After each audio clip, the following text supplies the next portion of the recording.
Brought to you by the Every Dollar app. Start budgeting for free today.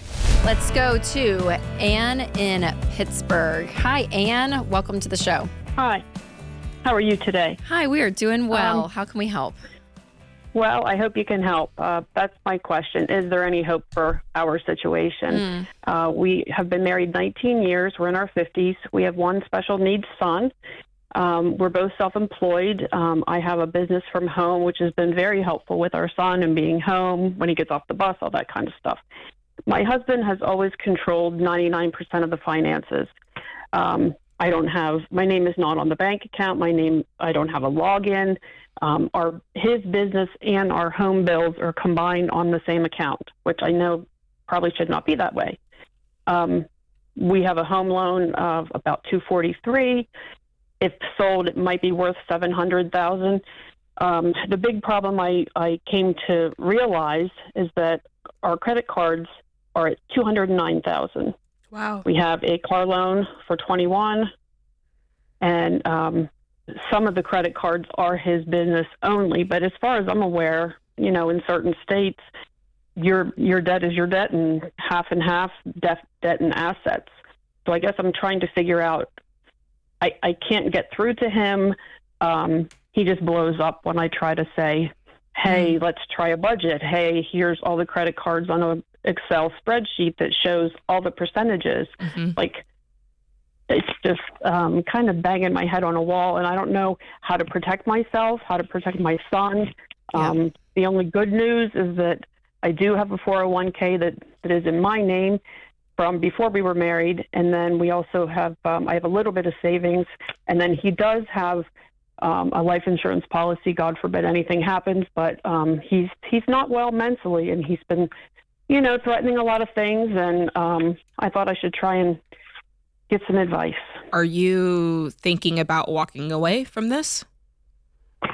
At this point, I really can't right now.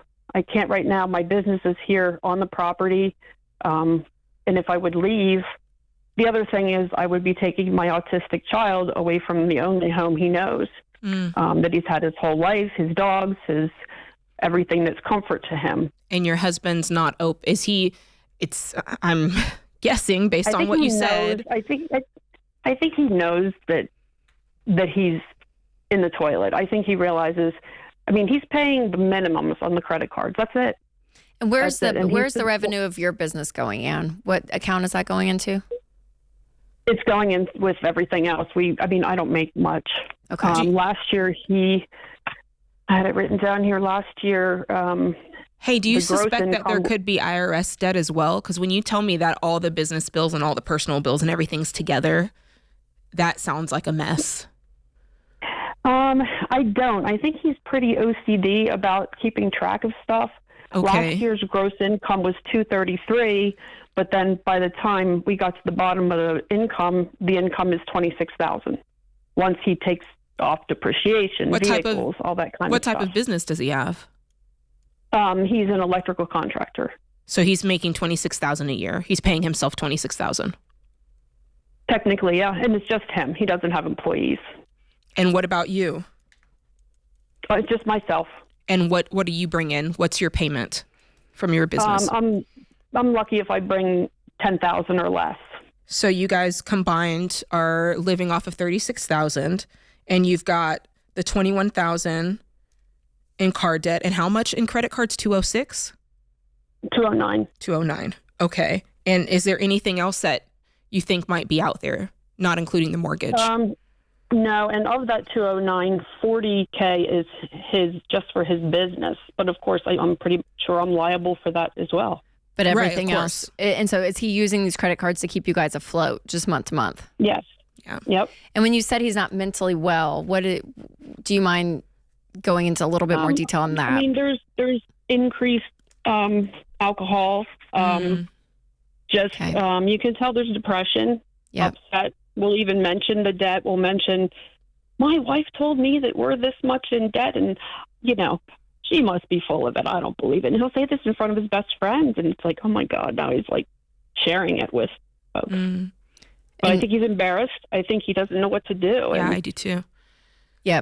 So I think, and it just sounds like my first protection is for you, and the fact that you don't have any access to anything. Ann, I mean, there could be a whole other life he's living, right? I mean, on different levels, on different scales, financially not. I'm like, you have no clue what's really going on, because the money is kind of the paper trail to a degree on life, and being able to see that, and you have no access to that, which is a hard line I draw. You have to be able to have access and have everything visual that you see. I mean, it's one thing if you're like, oh my gosh, he's a spender, I'm a saver, I don't know what to do. It's a whole other thing, and you cross another line into another level of seriousness when you don't have the ability to access your money.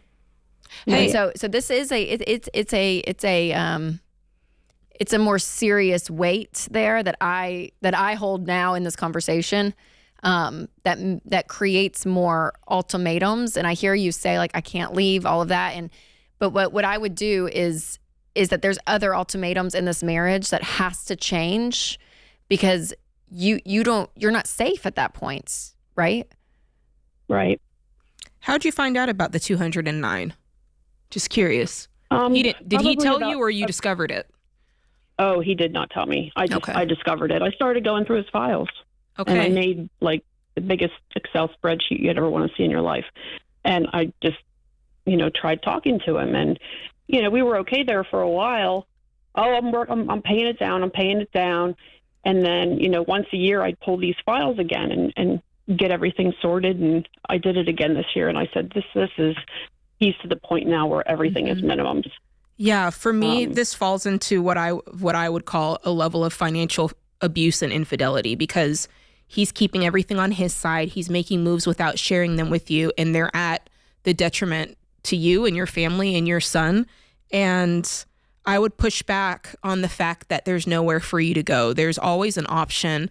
But I can guarantee you this, it is not going to be a comfortable option. There's going to be no piece of it that feels comfortable or easy or right. You know what I'm saying? So I do think that you have to give yourself an ultimatum, and you need to say, all right, what am I going to do? What are my limits? What are my boundaries? And what is my time frame for me to, and what is an indicator that this is moving forward, or that it's staying the same? Like, does that make sense? You have to have something very real and very measurable for this situation. To, yeah. Yeah. Right. So whether that's I'm going to offer counseling and I'm going to give him 60 days to agree to it, or I'm going to ask him for these account passwords, and I'm going to ask him for, complete transparency, and I'm going to give him 45 days to wrestle with that and get to that point. You've just got to make it very clear, write it down on paper. If you have a friend, get a friend. If you have a pastor, find a pastor, but you need somebody who knows. Does anybody else know this is going on besides us two girls on the radio? Yes. Okay. Yeah, a few friends, close friends and family members. And what are they suggesting? What are they saying, since they know the situation even more? And they know him, and they know he's not right. He's I married the 37-year-old man who was set in his ways, and unfortunately he is a collector. And that's where the money has gone. He collects things, and to the point I said, can we sell some stuff? So is he hoarding too? Like, are you in that sort of a situation? No. Okay. No, it's just enormous collections of things that are really our only hope. These assets that could help us get out from under this, but he's not willing to touch them. I'm not selling any of my stuff, he says. Like, oh, great. Because years ago he did. He would sell a stamp collection, or he would sell some other collection. So you're just seeing a deterioration. Yeah. So Ann, I would bring in a third party in that, and again, and it's so hard to say this on this side of the desk, because now Ann, we have to go, but you're going to be living this life. But not only is it a secret, but you're also behind. You're trying to live on $34,000 a year as well. So there's two ends of this that are really urgent. So I'm so sorry. I hope this was helpful to give him some ultimatums, but I so appreciate the call. Create your free every dollar budget today, the simplest way to budget for your life.